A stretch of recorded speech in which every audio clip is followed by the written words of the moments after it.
Good afternoon and welcome to another edition of Keep and Bear with Don and Barrage. I'm Barrage. I'm Don. Yep. And today we've got a couple topics we want to talk about. In the news recently, you've probably heard about them, and we'll be going through them. And Don and I will be discussing how we see them and the implications for you. With that in mind, we can talk right about the first thing I think was the red flag laws. Red flag laws, yep. So the gist of the red flag law is that someone decides someone else is a danger. They take it before a judge, and the judge then hears what evidence is presented and decides whether or not that person is going to continue to have his firearm rights, or if they're going to go take them, presumably under the premise of public safety. Mm-hmm. And then once the firearms are secured by the police or by the state in some way, then they will go through and address whatever this person's issues are. And as it stood before the red flag laws, if you were adjudicated mentally incompetent or a threat to yourself or something, that would involve, I believe, involuntary commitment. Involuntary, yeah. And there's going to be a due process for all that. There is. It sounds like the red flag law just throws due process right out the road. I mean, we can talk about the prior situation and its pitfalls and its pros and cons, but I think this red flag just goes well beyond that. You don't even know. Someone goes in and files a complaint, as far as I understand it, and you could be walking around completely ignorant of the fact that somebody believes you're a threat or unstable. Correct. There's a number of issues with it. Like you said, someone decides. Mm-hmm. And you mentioned due process. Due process is a legal term where we go through this due process of figuring out what someone's rights are, what their, how things are going to get tried and convicted and things like that. And one could argue that any law on the books is due process by virtue of it being on the books. This is our process, we followed it, this is due process. But in the case of these red flag laws, the person who is the subject of the review or whatnot never has a chance to address the whatever grievances someone else has. You can't confront your accuser. And that's fundamental to due process, fundamental to our jurisprudence. I think that is fundamental. That's why I think these particular laws are wrong, because some guy goes in and says, I have a problem with Don, or I have a problem with Bears, and I'm really worried about this, and he said some things that concern me. It could be a long list. He said some things that concern me. Oh, and he has guns. So now you go before a judge, you put all this evidence in, and the judge hears one side of the story. There's no notification to the person who's... Correct. They don't get to come in and address any of these statements. If you're being sued, you get a process server that comes and shows exactly. You at least know what's going on. Yeah. You don't get this. So the judge and this guy, or this guy, whoever, your accuser, says all these things. The judge decides whether or not you're going to keep your firearms, and then he sends the police to go get them to the guy that is not suspecting any of this.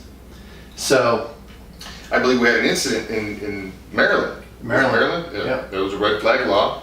The police went in to raid and ended up shooting and killing the guy because he was resisting. Didn't know what was going on.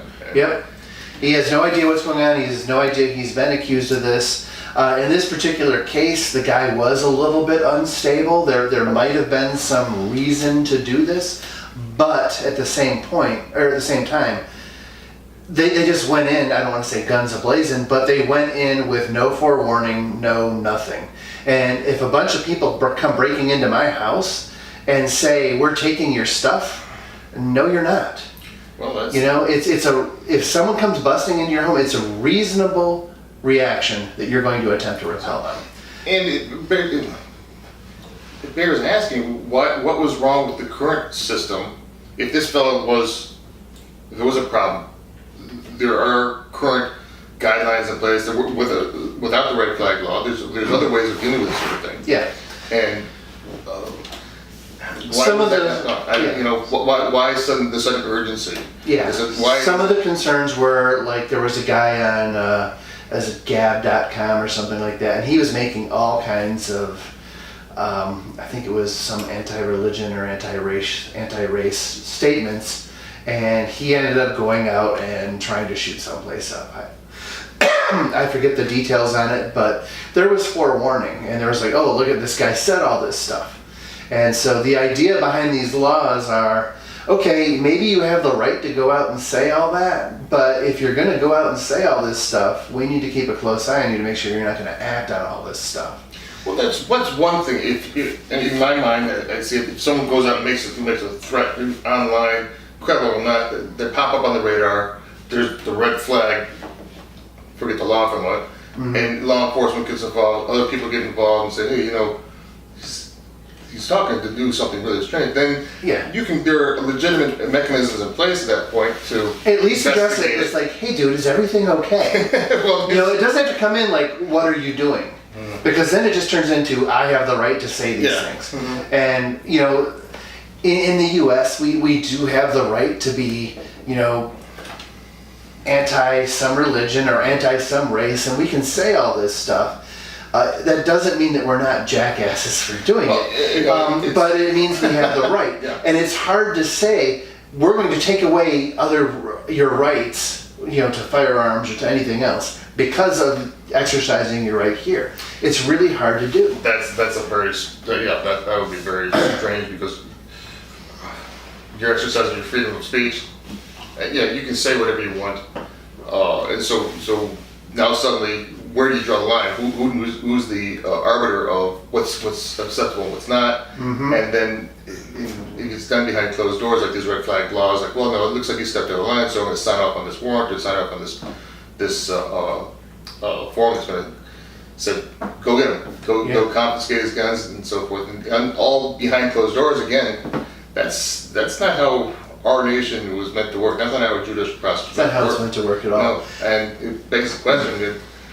I'm hoping to see some constitutional action on this from, I don't know, is the NRA challenging this or any other gun groups challenging this? Sadly, the NRA is not standing opposed to these because mental... I think, so there's a lot of gun owners that want to say, you know, this gun violence is a mental health issue, it's not a gun issue. I agree that it's not a gun issue, but when you go and say this is a mental health issue, you're basically saying, let's take our firearm rights and change the battlefield in which we fight them on. And I understand that I don't think that's a good move. I'll add a little context to that, and my wife is a psychologist, and she does a lot of work with the severely mentally ill. And I've had the opportunity to go to a lot of lectures and hear her talk about things and glean a little bit of information from her. And when it comes to somebody who is severely mentally ill, and I'm not talking about bouts of depression, he's on Prozac, or he goes and sees a therapist. That's not, they call them the walking well. Someone who's has a schizoaffective disorder, psychosis, they're borderline psychotic. These are people that really, in reality, and it sounds harsh, they can't be left up to their own devices. Now, these are the people that should be institutionalized because they really cannot survive on their own. And they do fall through the cracks a lot. And they do, they don't get the help they need.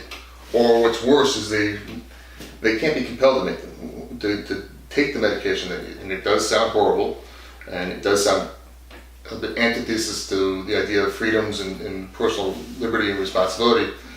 But those are the people that truly should be restricted in that sense. Now, you brought up the point of who's the arbiter of where is that line where people become, well, you're severely mentally ill, ergo you are going to have to submit to some form of institutionalization or a court-ordered medication program or something. So when they start legislating, well, You know, and he said some crazy things back in high school, back in college. Yeah. The issue is once you give someone the stick to draw the line in the sand, When it becomes politicized, they've got the stick. Yeah. They can draw that line whenever they want. So and it becomes very messy. So, but So like, look at the stuff in France going on right now. So you have all these people rioting against their government because because of some gas tax. Now I'd love to say, you know, go full patriot, blah blah blah, really put it to them, but they want a bunch of socialistic BS, right? well, last time French did that didn't end up so well. Yeah. Their heads are rolling in the streets, huh? They're really asking for a lot of dumb stuff. It's not so much they're asking for freedom or free from taxation. They're asking for take care of me even more on a lot of this stuff. So that's not really the point. But let's say I've got some very anti-government views, and I do. At what point do they say, hey, you're not allowed to have a gun anymore because I feel threatened? When you go full patriot, when you go full on, this is what the Second Amendment is for. Our government governs with the consent of the governed. Our founding fathers knew that government does not give up control. And the mechanism to withdraw that consent is, you know, basically ballots and firearms if the ballots are no longer listened to. And there's a lot of people that believe we are approaching the ballots are no longer even listened to type thing. It is a conflict of interest for the government to have the ability to remove arms. Because if that is our mechanism to withdraw consent, then they have no say in our ownership of these arms because we need to retain them to be able to withdraw consent from them. So every time government is saying, we're going to take a gun from you, or we're going to enact another law, they're basically saying nothing more than we intend to lord over you. Yeah. And it's been justified by the PR campaign of this is for safety, this is for end violence, and it's a bait and switch. Yeah. And it will never end violence, and it's never for your safety. It's always about control. It's like axioms. Gun control has never really been about guns. It's always been about control. And you know, whether or not we're reaching that point, or whether or not we've surpassed the point here in our country where the ballots don't matter, I mean, is a topic of another podcast. Yeah. But I mean, when you look at all the voting anomalies on each side, you know, or in one favor or the other, there were multiple counties in this past election, the midterms even, that had more votes than voters. that was really bizarre. And- but nobody seems to be talking about that or looking into it. So I can't tell you why. I think they get shut down pretty quickly. But do you recall a case? It was a welfare check in Pontiac. They knocked on the door, found this woman who'd been dead for probably about 8 years, yet she managed to vote in the last presidential election and several other elections. So, yeah. I think I remember that story. She was like mummified from Yeah. the heat or something. It had to have been really gross. That poor lady. Yeah. But yeah, and how are these people voting? What are these people doing? And if we don't have reasonably secure voting, how can we expect to affect change from voting? And if we can't expect to affect change from voting, then how do we withdraw our consent? It leads to this. I'm not saying we're there. I'm not saying, you know, load up your muskets or anything, but it's leading in that direction. And we already have, so. Yeah, and the French have seen it. You know, they're saying, hey, you're no longer representing us, even though what they want is stupid. You're no longer representing us. We're going to do something about it. And the voting is order, and control of the populace is order. And order only benefits the status quo. Order never changes, because change is in itself disorderly. We've been lucky in this country to have regime changes every 4 to 8 years or so, but that doesn't change the system, right? So if you don't want the NSA, you know, spying on every word you say in your phone or something like that, how do you change that? Well, Which president did you vote for that changes that? Well, so that's a good point, because it's less now a matter of the politician or the elected official. It's in the purview of the bureaucrat and the administrator who are not elected. And again, we could take a lot of time with this, but I would lay out that we have a fantastic order in this country because at one point, well, for the longest time, the interference at the individual level, at the lower level, was practically nil. The impact of the federal government on the individual wasn't that great, or honest. Yep. Now suddenly we have the administrative state, and there are countless regulations and bureaucratic hoops that people have to jump through and fail to do so many times. You become criminalized just by virtue of existing, unknowingly. And who do you challenge for that? Who do you talk to? You can't call your congressman. All they can do is look into this vast bureaucracy, whether it be any branch of the government or administration. You talk about the NSA, forget them for a minute. Let's talk about the EPA. Let's talk about we know how bad the VA operates for our veterans. Right. Health and Human Services, anything, and they set up these laws and these non-judicial laws, non-judicial courts actually that will administrate their regulations, and you have no recourse. You have no recourse whatsoever. No. So you can't vote to make stuff better. Because we can't vote to get the NSA to quit listening to our phone calls or to quit trying to get our emails. Because those administrators aren't up for election. They just decide what they're going to do, regardless of what administration is in power, whether it be Trump or Hillary or. And it's political suicide to go after them and do it. You'll just get sunk before you can even start. So in effect, we are being governed by a huge bureaucracy and administration that is not elected over us. And if you can't vote to make it better, what do you do? You know, how do you withdraw your consent? How do you tell the NSA you're not listening to my phone calls anymore? All that's going to do is red flag you so that they do. Yeah. You know, so something that becomes an act of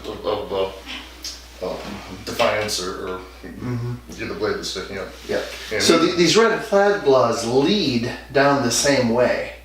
All of a sudden there's this process in place which I can't affect because by the time it gets to me, the decision's already been made up here that they're going to take my guns away, which you can't deprive me of my Second Amendment rights. I'm sorry. But they come in and say that you can, but they say public safety is our interest in doing so, and we're not depriving you of your rights because this is temporary. And there's no such thing. There's nothing so permanent as a temporary government program. Huh? Yeah, just good luck getting that back. So if you use your firearm in a crime, or I don't mean in a crime, like in a self-defense situation, repelling a crime, and your firearm gets taken as evidence, most people never see that thing again. You know, it's evidence, it's in the court case. There's some places that are really good about giving it back to you, like, hey, you know, all right. I do know of a local case in which a woman has yet to receive her pistol back. And after how many years? It's been about a year. Been about a year? Yeah. And she's got to get a lawyer involved now. And that's going to cost more money. Yep. And I think it was, and this is getting a little off it, but I think it was Justice Clarence Thomas who said something to the extent that why is it that the Second Amendment right is treated as a sub-right to everything else? Why is it second class? And it shouldn't be. It was the second one they thought of when they're doing all this. And it's important. You know, they almost prioritize these when you think about it. The First Amendment, freedom of speech and religion. They knew that getting people together and communicating a like mind creates a movement. And a movement of a ton of people is way more powerful than one guy with a bunch of guns. And then the Second Amendment came along and, you know, they're like, hey, the people need to be able to enact what they want with force. They need to be able to withdraw their consent to be governed. And not only that, self-defense, a bunch of other things, but that's not really what the Second Amendment was about. And then Third Amendment was, I think it was you can't have soldiers stationed in your house. Quarter. But I mean, that was a big problem back then. They would literally put soldiers in people's houses, not really to house them, but to mind them, to monitor them. And that got right into the Fourth Amendment. You know, we can't actively place someone in your house, Third Amendment, and we can't come in seize your property on our own, you know, later on, Fourth Amendment. And even if we do, you're welcome to a trial, Fifth Amendment, stuff like that. So when you think about it, there's this progression that they had in place. And the Second Amendment is second only to the First Amendment. And everyone says the second defends the first, and it's like, not really. The first defends all of them. It is way more powerful than the Second Amendment ever will be, because the freedom of speech and association and assembly to create a movement of people is far more powerful than just having guns. We can see that in France right now. If those guys were armed, we would be looking probably at a civil war at this point, because these guys would be shooting back. All that being said, we're way off topic here, but these red flag laws, if you oppose something that the government is doing, you have the right to say it. You have the right to oppose it. You have the right to vehemently oppose it, to the point of, I want them disbanded.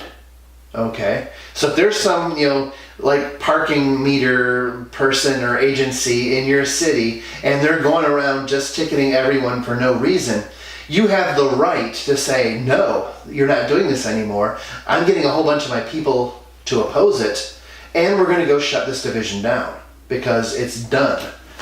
And if I were to say all of that, and then someone came in and said, hey, Don's a real danger, who's to say they were not going to go back and look at those? We're going to disband this department and say, oh, I'm scared. This guy's off his rocker. He wants to disband the meter maid program. And I'm within my right to say it. But they can look at it as a threat to institution and then say, we're going to go grab his guns. And that way we can sort all this out. Well, you don't have the right to grab my guns just because I expressed a viewpoint.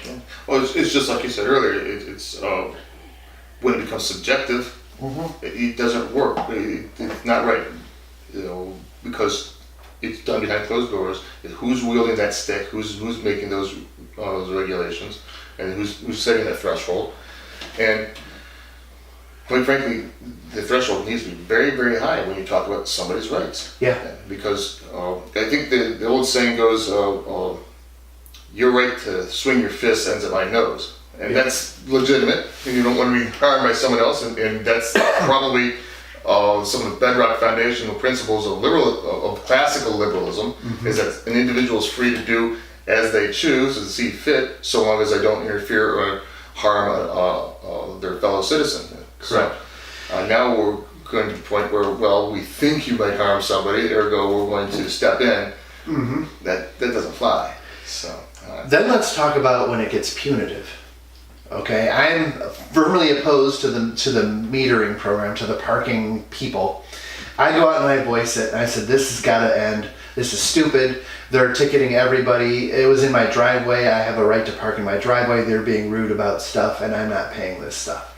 And they're abusing it, and I have the right to speak out against it. Well, the chief of metering decides he's going to teach me a lesson. we follow you around town. How dare you speak out against my metering program? He goes before a judge, brings up all these things. We are going to disband them. We are going to clear their office out. We are going to make sure they are no longer in business.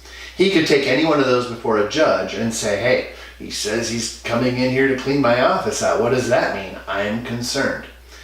The judge says, yeah, I don't like that, right? Now they come in and they take my guns based on this. The chief was never even concerned about any physical harm. He decides he's going to teach me a lesson. We're going to get the government to come in and we're going to take your guns because I'm showing you that I am lording over you. Okay? That's the part that concerns me the most, because now we've got this ability. You have firearms at my pleasure, is what the government is able to say at this point. We open it to all manner of abuses. It can be easily abused. Again, we use the term due process because it was set up that if somebody is accused of a crime, then evidence has to be brought. They have to have a chance to confront their accuser. They have to have a chance to give a defense of themselves, and all this before a jury of their peers.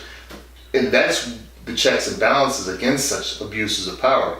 Yeah. And when they take that away, and when and I want to use the term justice, when decisions are made be they just or not, behind closed doors, they're just, that's all, it's right for abuse. Yeah, it's the beginning of the end, really. Mhm. Hate to say it. Like, when we've talked about this before, the no-fly list type of situation. Yeah. How do you get on it? How do you get off it? How do you get Who off knows? it? I don't know how I got on it. Who How do I knows? get off it? Yeah. You can't. Oh, okay. So, yeah. Yep. But, so I guess, I think the general consensus is that red flag laws are bad idea. Way down. Yeah. I mean, again, it's one thing. If you have a somebody's going legit- out and trying and making credible threats against somebody that I'm going to go out and kill so and so, well, then that sets in motion a whole sort of other things. But then you can get actual like legit protection at orders. that point, again, there is a process to be followed, and it's legitimate. You know, there's an investigation that can take place, and due process can be followed. Yeah. But to be done behind closed doors, that doesn't fly. So. Correct. Yep.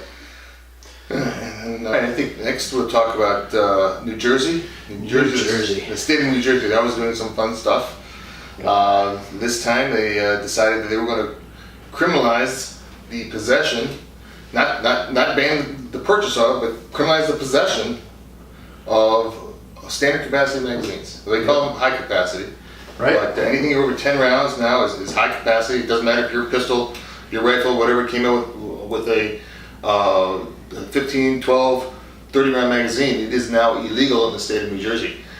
They have criminalized a large swath of the population. I think they asked them, there's a grace period of a few days or something to turn them in. Mm-hmm. They got a handful that were turned in. Yep. And effectively zero. Yeah, so basically there's no non-compliance with the unjust law. And but the real threat here is that they actually criminalized people for possessing something. It's not, they can't buy it anymore, but it's not like we can continue grandfathered in. Yep. This is actually something that they purchased. It's their property. But now the state of New Jersey is saying you cannot possess it anymore, and it is now a class 4 felony. Yep. And icing on the stupid cake, they failed to carve out an exception for law enforcement. And normally I'm very pro law enforcement on this, but I say let them live with it. They screwed up on it, and just repeal the whole stupid law. Yeah. But otherwise you risk creating two classes of people, and I think that's unacceptable in the United States. Yeah, I'm not a fan of, some people call it blue privilege, where you're going to get away with a lot more or something like that. I don't necessarily think that's the case. Some of my stances sound very anti-cop, and they might be a little bit anti-cop, but I try to live my life like 100 times anti the need for cop. So it's not really anti-cop, it's let me get on with my life. And I don't really need these people able to come in and have that much authority over me, because I'm already not doing anything wrong. And I don't need some judge to come in and tell me that I'm not, or I am doing something wrong. I'm living a moral life to the best of my ability. So, That being said, with that being said, people who own a thing and then all of a sudden it's illegal, they're not criminals. by dint of a stroke of a pen. Yeah. Yeah. And they should not be treated criminally. I was talking to someone online, and I had the conversation, and they were using the measurable law-abiding citizens shouldn't have to do this. And I, talked to him about it, and I said, let's use the term moral and peaceable people. Because law-abiding means I adhere to the rules set up by the most despised class of person in the United States, the politician. So if I'm using the work product of the most despised people in the U.S. as my measure for morality, I'm kind of not doing it right, But if I can say I am a peaceable person, I am a moral person, and I am a just person, law-abiding is no longer matters, because if some politician comes in and says, because I feel this way, you can't do this. Well, whether it be a politician or a group of people lobbying for it, they are looking to impose what they believe to be right on your life. Even if it's in good faith, it doesn't matter, because they should not have a say in how you conduct your life so long as you're not interfering with others. It's Right. like you use the term peaceable citizen and the person you're talking about law-abiding citizen, and for a long time that was considered synonymous. Yep. And still, for the most part today, you can make that argument, but the problem is we are all breaking the law in some form or fashion because we're now in an administrative state where bureaucratic laws and administrative laws that we're saddled with, we don't even know sometimes when we violated some code or some law, and Yep. so then it becomes an excuse to then deprive you of other rights. Yeah. I mean, to be law-abiding, to be peaceable, once was thought to be, well, I don't steal, I don't lie, I don't cheat people, I don't hurt people, and which is all right and good. Mm-hmm.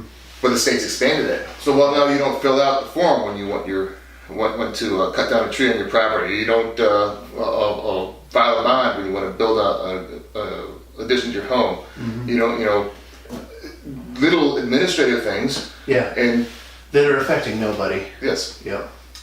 So Yeah, and that's part of what scares me. Not just for the gun issue, but Right. if you somebody wants in on the yeah, section. if you can have a whole slew of laws on the books, and they are so complicated and so cumbersome, and like you said, just going through your day, you're likely to be breaking a bunch of them. You live in a state that literally can prosecute you at whim. Yeah, I said, well, prosecutorial discretion will decide when that becomes a political issue. Yep, Then, and you run afoul of somebody, you can be in serious trouble. yep, And that's not a fun place to be in, because suddenly you'll find the entire weight of the state coming down on you. yep. And it never should come to that. And yeah, it's the antithesis of freedom. Yeah, and again, as I said, with the stroke of a pen, the state of New Jersey criminalized and turned a bunch of peaceable citizens into class 4 felons, Yep, just because you have a piece of metal with a spring in it. yep. And that's just not kosher. Now here's another topic on this is the someone had asked the chief of police for like New Jersey, it might have been the state police chief or someone like that. He said, "Are you going to go door to door, confiscating these?" And the chief of police, whoever the guy was, said, we do not discuss enforcement strategies." So the headline became, "Police will not rule out door-to-door confiscation," That's just sensationalism. which is sensationalism. And it's a really irresponsible headline. I don't like sensationalism around the gun topic because it's used against the pro-firearm community so much. Every school shooting is reported in a sensationalist manner. And now we have this sensationalism. Now our side is supposedly using the same tool. Yeah. Our side needs to stick with, level-headedness, cool-headedness, intelligence, and wisdom on this, as well as adhering to our principles, which are, individual liberties and individual rights. Rational, logical argument. Yeah. And when we enter the sensationalist side of things, we really become no better than the other side. I think it's just a matter of how loud you can scream, and Yeah. that's annoying. But more importantly, we find holes in the sensationalist argument all the time, which is why we still have our firearms, is because they jumping down screaming my emotions, and we pick through that pretty easily. It all gets picked through, and you're not taking our guns just because you can't control your feelings. And now if we're going to start doing feeling and emotion based headlines, the same will happen to us.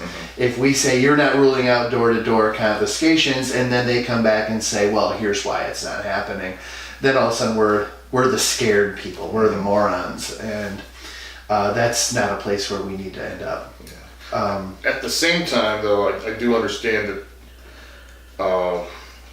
the unfortunate reality on the ground in New Jersey as such, and I believe you know a bit more about this than I, is that they do have a registration Yeah. of firearms. And so I think they now know where the guns are, they know where the magazines are, so... Yeah, I was reading an article, it was on a New Jersey lawyer, and he was analyzing the magazine capacity issue, and it was a very measured article. I I'll try to find it and link it in the comment section. Very important to note your sources. Yeah, and what was really good about it is, he flat out said the odds of them coming door to door and searching for firearms is slim to none. It's probably not going to happen.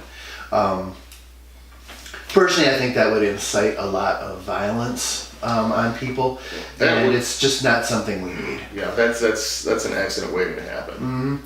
But the interesting thing he brought up was they might be able to do this, and they might be able to do it without a warrant. If someone was really, really motivated. And the idea is the state of New Jersey has gun registration. So, if it's a Beretta whatever, or a Glock 17 or a 19 or a SIG 226 or whatever, they know exactly what gun you have, the make, model, and serial number. They know the magazine capacity. And they have your address and everything else as part of this registration. And then if it doesn't show up that you turned it in, because that's the felony, they now have probable cause for a warrant. Yep. Yeah. And possibly not even a warrant is what he was saying. Because they know it's there, they know you didn't turn it in, and that should be enough. If you are effectively guilty with the evidence they have. Sometimes you feel like it's Gulliver's Travels here, and you're being bound down by the Lilliputians, one law at a time, just crossing over you, and suddenly it comes together and coalesces, and you're trapped. It's just, it's very unfortunate it's come to for New Jersey. I very much hope this is challenged in the Supreme Court. I hope it makes it there, and I hope... Actually, I hope it doesn't get as far as the Supreme Court. It'll get that far. It'll get that far. We lose, and it's repealed. Yeah. So... My desire is that the Supreme Court put sanctions on these states that are doing this. Nice. We've already ruled that firearms are an individual right. You, as the court and the state and the legislatures and all these people, have decided to go against that. What sanctions can you put in place on them so that they quit doing it? That's half the problem we have is our rights, our mechanism for retaining our rights don't have any teeth. Well, if if the Congress got its act together, I suppose, and it would never happen, but you could withhold state funding, withhold the returns from the income taxes that the states are reliant upon. So yeah. I guess that's possible. That would probably take some bureaucracy. Yeah, it never happened. It'll never happen. Yeah. You can hope to show up in a good government shutdown. It won't happen either. But the other concern I have with the means of doing this is you create. It's like we said earlier. You create a list of things that you can get people on. Mm-hmm. Now, let's say I'm in some kind of accident or something like that with, or I'm in some type of altercation, and I defended myself. Let's say I was in the right for doing so. Mm-hmm. Morally, I don't even really care about lawfully, but morally I was in the right for doing this. I was right, the person attacking me was wrong. And the police, they come in and they start searching. Okay, suppose that he used a bat or a knife or, a tactical pen to protect himself. They come in and they investigate and everything else, and they start going through my house and finding all this stuff, looking for all the evidence and everything else. And they come across my collection of magazines that I did not turn in. Okay, so what's going to happen there? They're going to pull these things and they're going to add this to the charges. Okay, now once you've added these to the charges, that takes like whatever plea deal that I might have been willing to take on this or whatnot, or say, hey, I'm innocent, it's going to trial. Oh, but what? We found your stash of all these Glock magazines, and now all of a sudden, I was completely innocent. I was completely just for doing this. Now they're sitting there, we're going to plea deal you because you had all these things. So you plead on this, we'll drop these charges, blah, blah, blah. In other words, we will lord over you. We will decide how much money and how much time you're going to do because we've made you a criminal on so many different accounts. Now, again, they've taken the what would be the rule of law and perverted it to being whatever they want it to be. Mm-hmm. In this case. you're subject to it, and you get caught up in it, and you have the full force of the government coming down on you. Yep. And for the individual to stand against it, it's nearly impossible. Yeah. And these are laws that never should have been passed. This is guilty until proven wealthy. Oh yeah, that is the problem. It's you can't. It's just un-American. Yeah. It's bottom line is un-American. Yep. So and the cat agrees as well. The cat, yes. Yeah. Yeah. By the way, the cat owns the house. I just rent it. Yeah. The cats are the epitome of freedom. Yeah. They do what they want when they want. Exactly. No one can tell them what to do. Yep. Yeah, see, he's gone. He's done. Yeah, there we go. At any rate, yeah, so we covered a lot of ground today. Yeah. I don't think we have any other major topics to discuss. No. Other than the fact that Christmas is coming up, and I want to wish everyone a happy, happy holidays. Merry Christmas, and Hanukkah's past us, and the new year will be here in 2019 very quickly. Yep. We do have a lot of classes coming up. We have some essential handgun classes coming up. We've got some CPL classes coming up. We'll be restarting our intermediate handgun courses this year now that we're getting a place to train it. And look on our schedule on our website and get the tools you need to keep yourself safe. Thanks. Take care.